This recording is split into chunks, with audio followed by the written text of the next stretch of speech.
Past few years, I lived in a lot of different cities. And one thing I learned how to do is be resourceful.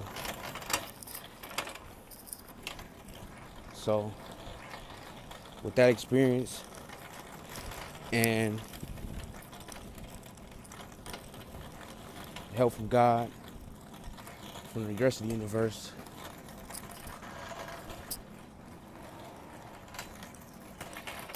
I'm okay with that.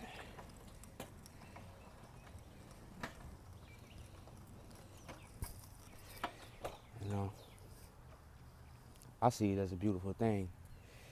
I don't have to rely, I don't have to depend on nobody but myself.